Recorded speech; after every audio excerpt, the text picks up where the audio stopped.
quand on connaît la difficulté de la lutte contre la mafia en Italie, toutes ces décisions, à chaque fois, viennent mettre des bâtons dans les roues de la justice italienne pour se libérer de cette emprise. Est-ce que c'est parce qu'il y a des francs-maçons à la CEDH? Alors ça, c'est une question interdite. C'est pas obligé de c'est pas répondre. du tout une question. Il y en a bien sûr, évidemment. Oui. Oui, il y en a bien sûr. Et bien sûr, il y en a partout, dans tous les lieux de pouvoir, dans toutes les juridictions. Je pense que c'est pareil au Conseil d'État en France ou ailleurs. Est-ce que la Cour européenne protège le secret maçonnique? C'est la question qu'on est en droit de se poser à la lecture de la dernière décision de la Cour européenne sur le Grand Orient d'Italie. Décision que nous allons analyser en détail dans cet entretien du mois avec Gregor Pupink, directeur de l'ECLJ. Alors à l'origine de cette affaire, il y a une commission italienne, une commission parlementaire d'enquête sur les mafias et associations criminelles. Commission qui a donc ordonné une fouille des locaux de la loge maçonnique italienne et dans laquelle elle a trouvé de nombreux documents et notamment les noms de plus de 6000 membres de cette association maçonnique.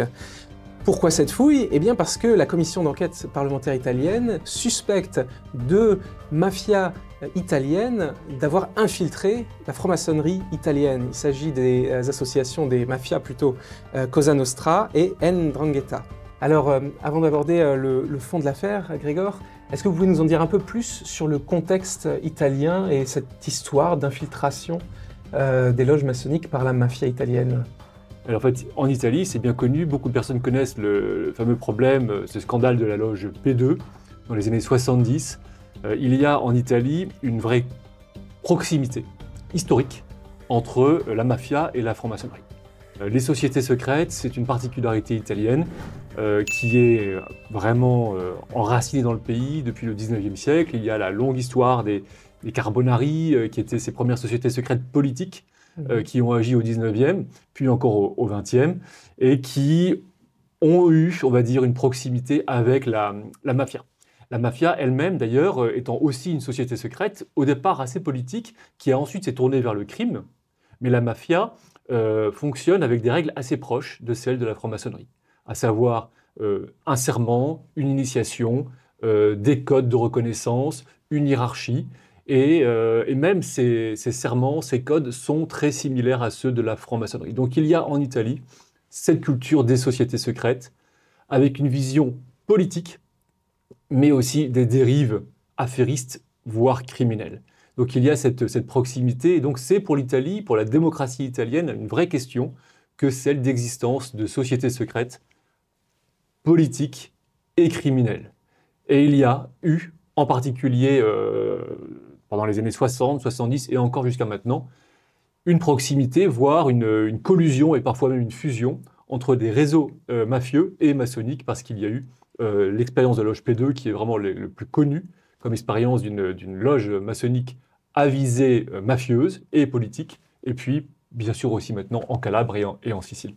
J'ai une première question sur l'Italie qui peine, vous dites, à juguler la mafia et la maçonnerie, mais est-ce que la franc-maçonnerie ne devrait pas, par principe, être interdite en Italie au regard de sa constitution? Parce que c'est une des premières choses que la Cour européenne cite dans sa décision.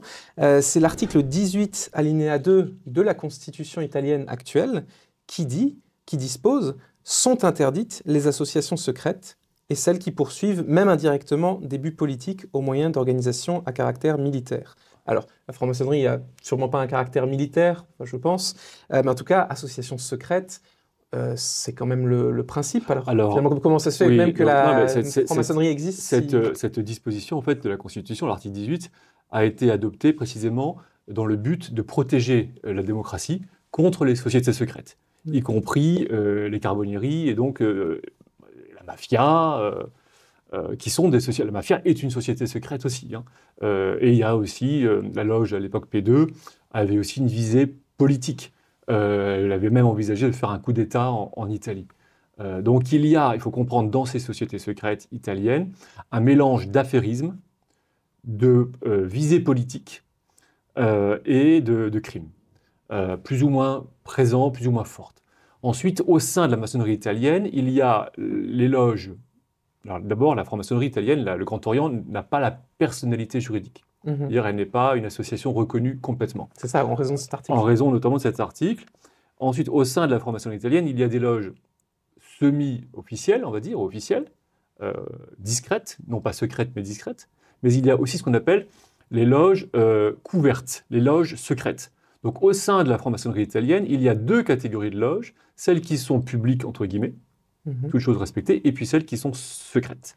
Comme la loge P2 qui est devenue une loge secrète. Et il y a eu une multiplication de loges secrètes en Italie pendant la seconde moitié du XXe siècle.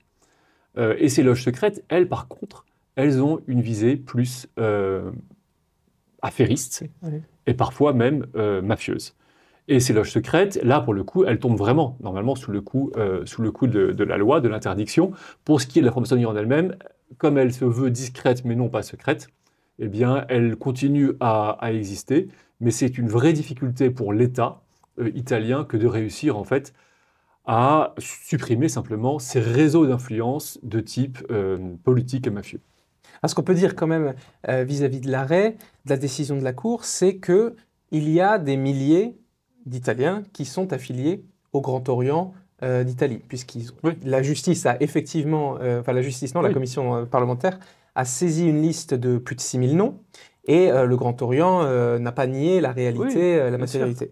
Mais là, depuis tout ce que vous nous dites, la Cour n'est pas du tout convaincue, en fait, puisqu'elle dit dans sa décision que, et je cite le communiqué qu'a rendu la Cour sur son site, il n'y a pas eu de preuve que l'association requérante, la franc-maçonnerie, ait été impliquée dans les faits sur lesquels portait l'enquête, ni de raison plausible de le soupçonner, qui ait été suffisante pour justifier donc l'application de. En fait, pour bien comprendre comment ça se fait que la Cour dit ça ? La Cour, la Cour, c'est l'appréciation de la Cour. Pour bien comprendre d'abord les faits en eux-mêmes au départ en Italie, il y a ce scandale en 1980 de la loge P2, avec dans cette loge P2 des ministres, les chefs du renseignement italien, des magistrats, de grands industriels, des banquiers, même des évêques. Vous avez un gratin italien d'hommes d'affaires, d'hommes d'influence, de politiques, des magistrats. Donc vous avez vraiment, dans cette loge, qui est devenue secrète, et qui avait une visée non plus vraiment initiatique, ça veut dire ésotérique, etc., mais une visée politique et d'influence, eh bien vous aviez vraiment comme un État dans l'État, une structure quasi-gouvernementale parallèle et obscure, visant un but politique, notamment dans le contexte de la lutte anticommuniste. Ils étaient anticommunistes, ils voulaient éviter l'arrivée au pouvoir des communistes, et dans un but affairiste. Et donc il faut quand même insister là-dessus, c'est que la franc-maçonnerie est en Italie, a été pendant les années de crainte, de peur du communisme, un instrument pour essayer de limiter le communisme, avec la loge P2, pour les affairismes. Et ensuite, elle a aussi été un instrument pour la mafia, pour se rapprocher du pouvoir. En Calabre et en Sicile, tout le monde connaît la fameuse Cosa Nostra sicilienne. En Calabre, il y a donc la loge, pas la loge, mais le mouvement 'Ndrangheta, qui est l'équivalent de Cosa Nostra, qui est très présent dans le sud de l'Italie, donc en particulier Calabre et Sicile. Donc la franc-maçonnerie est très présente dans ces régions. Et donc la franc-maçonnerie, là-bas, pour accroître son pouvoir, a décidé en Calabre de pénétrer les loges maçonniques. Donc il y a eu une décision prise par la mafia, excusez-moi, en Calabre, d'intégrer la franc-maçonnerie à partir en particulier des années 90. Et là, il y a une fusion entre les loges maçonniques et la mafia prenant de certaine manière un peu le contrôle de certaines loges maçonniques, en particulier en Sicile et en Calabre. Et à tel point que, en fait, l'intérêt pour la franc-maçonnerie et la mafia, c'est de permettre une jonction entre le monde légal. Donc, dans la franc-maçonnerie, vous avez des notaires, vous avez des avocats, vous avez des élus, vous avez des entrepreneurs, vous avez des magistrats, vous avez des policiers, et le monde illégal de la mafia. Et donc, c'est dans le cadre des loges maçonniques que la mafia a réussi à, finalement, pénétrer davantage le monde de la bourgeoisie, le monde officiel, institutionnel, local. Et là, il y a eu une jonction entre c'est le monde officiel et le monde illégal, avec aussi des intérêts économiques. Ça veut dire que les loges maçonniques sont devenues le lieu qui a permis aussi à la mafia de blanchir de l'argent en mettant en œuvre, en facilitant des projets d'investissement. Donc vous pouvez trouver un intérêt économique pour des notables qui sont francs-maçons de travailler avec la mafia pour faire aboutir des projets de construction, etc. Voilà. Et donc il y a, on va dire, dans les loges maçonniques de Sicile et de Calabre, c'est un lieu un peu où se fait la jonction entre le monde légal et le monde illégal. Et il y a eu vraiment un lieu aussi donc, de corruption. Et ça, c'est ce que trouve ou déduit ou découvre la commission d'enquête parlementaire. Voilà, la commission d'enquête parlementaire l'a étudié. En fait, elle a été chargée en 2013 de travailler contre les mafias. Mais en Italie, si vous voulez libérer le pays de la mafia, vous devez nécessairement mettre le braqueur, l'éclairage sur la franc-maçonnerie, parce que la franc-maçonnerie, en fait, c'est très souvent l'antichambre de la mafia. Et la mafia utilise le secret et les réseaux maçonniques pour agir, et en particulier pour se rapprocher des classes dirigeantes. Donc, la franc-maçonnerie sert de paravent, par son secret et par son grand réseau, aux actions de la mafia, sachant que, historiquement, il y a des liens très étroits entre ces sociétés secrètes, même depuis le 19e siècle, si on remonte au Carbonari, il y a une proximité, on va dire, un peu idéologique, historique entre les deux, et ensuite une complicité pour certaines d'entre elles, en particulier les loges cachées, les loges secrètes, notamment en Sicile et en Calabre. Et ce qu'a demandé donc la commission parlementaire italienne, c'est précisément d'avoir les noms des francs-maçons de Calabre et de Sicile pour pouvoir recouper la liste des membres des loges de Calabre et de Sicile avec les renseignements dont ils disposent s'agissant de la mafia. Donc là, ce que la Cour européenne des droits de l'homme reproche à la commission d'enquête parlementaire, c'est finalement d'avoir fait une demande beaucoup trop large à la franc-maçonnerie. Il voulait obtenir les noms sur presque 30 ans et il ne semblait pas prouver de manière suffisante qu'il y avait vraiment une infiltration ou qu'il recherchait des personnes précises, mais qu'en fait la commission d'enquête voulait tout simplement avoir tous les noms pour lancer un grand coup de filet, en fait. Et la Cour soutient cet argument. Alors, disons que la loge, le Grand Orient d'Italie, a refusé plusieurs fois de communiquer la liste de ses membres à la commission d'enquête parlementaire. La commission d'enquête parlementaire, pourquoi parlementaire? C'est important que ce soit des parlementaires qui fassent cette enquête. Ils ont des pouvoirs judiciaires, parce que si vous voulez lutter en Italie contre l'alliance, on va dire, franc-maçonne et mafieuse, c'est très difficile de le faire aussi par les juridictions. Parce que, forcément, la franc-maçonnerie a ses relais au sein des juridictions. Il est peut-être plus efficace en Italie de passer aussi par des enquêtes parlementaires. Et une enquête parlementaire qui était composée de députés venant de tous les partis politiques et qui avaient des pouvoirs juridictionnels pour enquêter. Donc ils ont demandé d'avoir la liste des membres des loges de Calabre et de Sicile, parce qu'on ne peut pas, sincèrement, être franc-maçon en Calabre et en Sicile et ignorer les liens de la franc-maçonnerie avec la mafia. Déjà, quand vous habitez en Calabre et en Sicile, la mafia est omniprésente. Oui. Alors si en plus vous voulez devenir franc-maçon dans ces pays, vous ne pouvez pas être naïf. Vous savez pourquoi vous y allez, vous savez qui vous allez rencontrer. Et donc il n'y a pas de... ces gens-là sont intéressants pour la justice. Alors certes, c'est dans le cadre d'une enquête, le Parlement a demandé la liste, le Grand Orient a refusé en se couvrant derrière le secret maçonnique. La vie privée. La vie privée, elle-même protégée par le secret maçonnique. Et puis la Cour européenne des droits de l'homme, finalement, maintenant, là, a donné raison au Grand Orient. Parce que, entre-temps, le Parlement italien a ordonné une perquisition, a obtenu la communication des noms.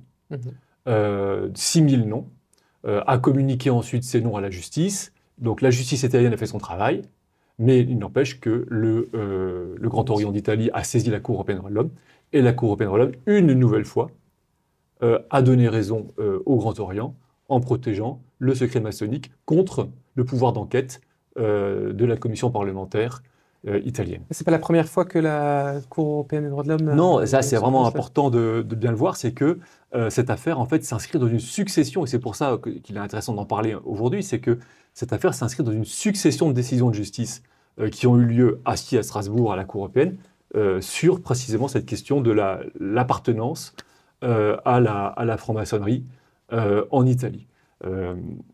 Pour l'Italie, comme je le disais au départ de l'entretien, c'est vraiment un enjeu d'assainir, on va dire, son administration de ces réseaux.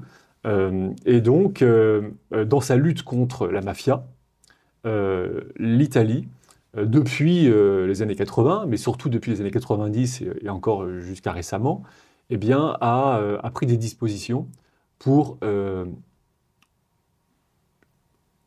obliger les fonctionnaires, notamment les magistrats, Oui, les chefs de la police, donc des personnes importantes, soit à déclarer au moins qu'ils sont francs-maçons, soit demander la déclaration de la non-appartenance. Donc il y a eu une loi au niveau national qui ensuite a été appliquée au niveau régional de façon différente selon les régions, sachant que la franc-maçonnerie est plus ou moins présente, la mafia, dans les régions. Les régions, face aux problèmes à lesquels ils étaient confrontés, certaines régions ont demandé aux candidats pour accéder à des postes importants de déclarer leur appartenance ou non à la franc-maçonnerie. D'autres régions ont demandé aux candidats de déclarer leur non-appartenance. Ça veut dire ont conditionné l'accès à certaines professions importantes dans l'administration à la non-appartenance à la franc-maçonnerie. Le Conseil supérieur de la magistrature, en Italie, a dit qu'il était problématique d'être magistrat et franc-maçon, et a sanctionné un magistrat de Calabre en raison de son appartenance à la franc-maçonnerie. Toutes ces situations sont venues à la Cour européenne des droits de l'homme. Donc la Cour a jugé plusieurs affaires sur peut-on obliger quelqu'un à déclarer son appartenance à une loge dans son dossier de candidature? Peut-on empêcher un franc-maçon d'accéder à certaines fonctions importantes? Peut-on interdire aux magistrats d'être franc-maçon? Voilà. Et puis maintenant, peut-on accéder à la liste dans le cadre de la lutte contre la mafia? Et quelles sont les réponses de la Cour À chaque fois, la Cour a protégé le secret maçonnique.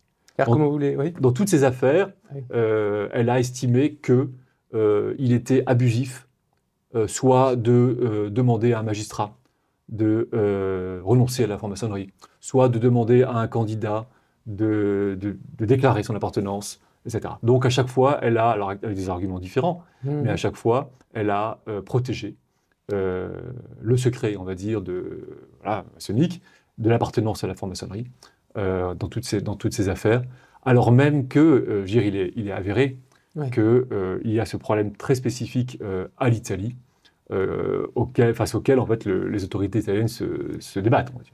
Et alors comment vous expliquez ou qu'est-ce que vous pensez du raisonnement de la Cour? Parce que même sans entrer dans aucune à présupposer complotiste ou de croire que la franc-maçonnerie fait ci ou ça, mais c'est quand même une société objectivement secrète.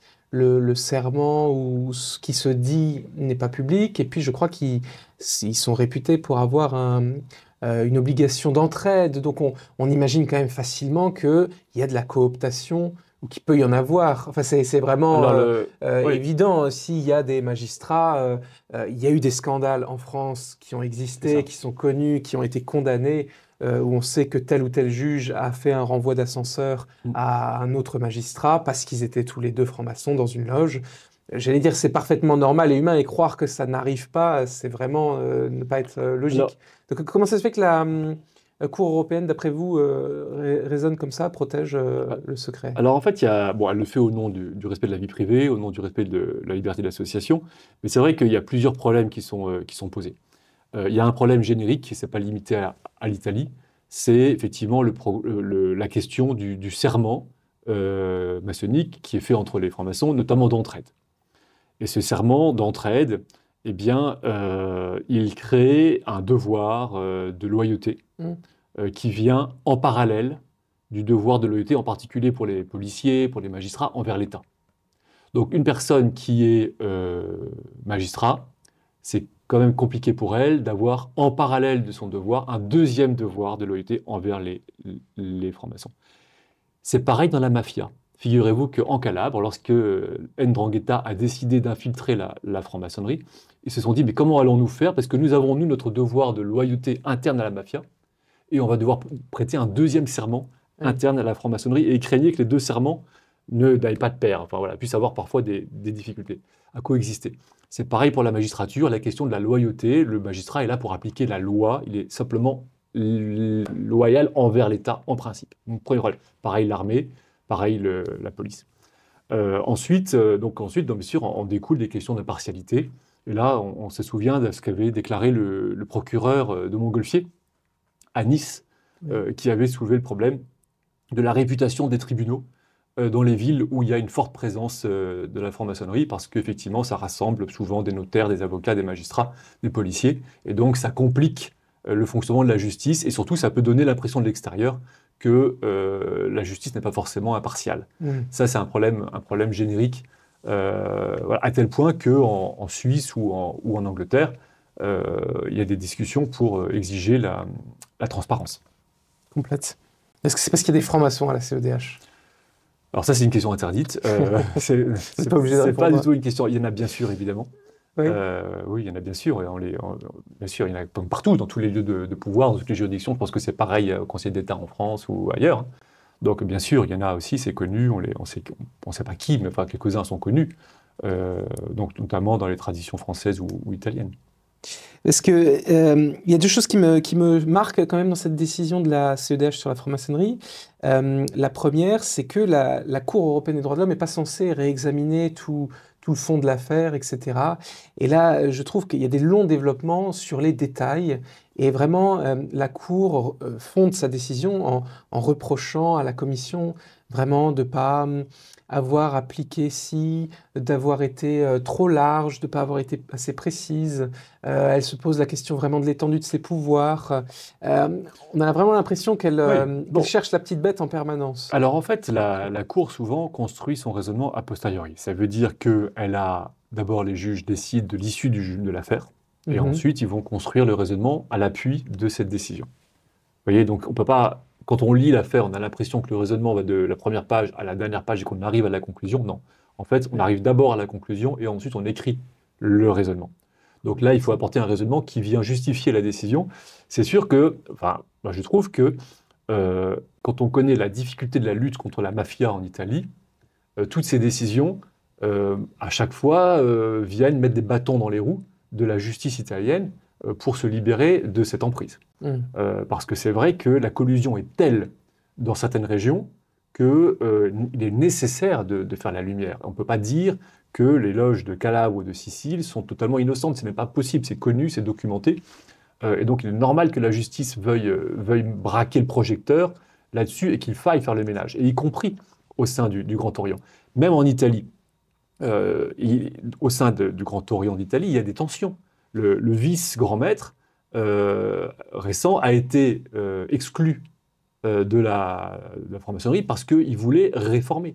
Le vice-grand maître, je crois qu'il s'appelait Buonvecchio, voulait même communiquer à la justice la liste des membres, donc revenir sur le secret en disant d'accord, il n'y a pas de secret, il n'y a pas de communication publique, mais au moins la justice a la liste des membres.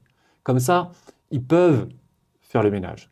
Le ménage est nécessaire. Et non, et là, le grand maître actuel eh bien, est resté en place, il a refusé cette réforme pour conserver un secret complet. Et donc, la question du rôle de la justice est essentielle, et la Cour européenne des droits de l'homme eh bien, n'a vraiment pas rendu service à cet effort de ménage, de clarification, de transparence en Italie. C'est la deuxième chose qui me choque un petit peu dans la lecture de cet arrêt, c'est que on a l'impression vraiment que les États n'en font jamais assez. Donc là, il y a un problème manifeste de mafia en Italie. Une commission parlementaire spéciale est créée, donc c'est quand même une commission parlementaire avec des élus de la nation. Il n'y a pas de légitimité démocratique plus forte. Ils tiennent des auditions, donc des auditions libres, ils mènent une enquête, ils demandent poliment la communication de la liste, elle leur est refusée. Et alors finalement, ils font une action de saisine, enfin je veux dire un mandat, une fouille, c'est une perquisition, c'est quelque chose de commun dans la police. Et non, et alors le communiqué encore de la Cour le dit, les lacunes du mandat de perquisition n'ont pas été contrebalancées par des garanties suffisantes, par exemple un contrôle indépendant et impartial. Donc en fait, je pense que ce sera jamais assez, parce que là, on établit une commission spéciale avec des parlementaires. Mais non, alors si eux prennent une décision, il faut qu'il y ait encore une commission impartiale et indépendante qui vérifie que...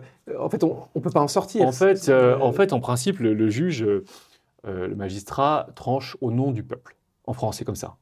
Donc, d'une certaine manière, le Parlement, il est un peu le magistrat par excellence, c'est lui qui fait la loi, et il a des pouvoirs d'enquête. Donc c'est sûr que le Parlement a un pouvoir très grand. Alors en Italie, son pouvoir d'enquête, il agit comme dans les limites du pouvoir d'un magistrat. Il y a quand même eu un recours qui a été fait en Italie contre l'action de la commission parlementaire. Donc il y a eu une voie de recours exercée, en partie sur le fond, mais il est vrai qu'il est difficile d'agir devant une juridiction contre la décision d'une commission d'enquête parlementaire, parce que les juridictions vont s'estimer incompétentes pour remettre en cause la source même, on va dire, du pouvoir judiciaire. Et donc, c'est là-dessus que la Cour européenne s'est prononcée et a jugé qu'il y avait une violation de la Convention.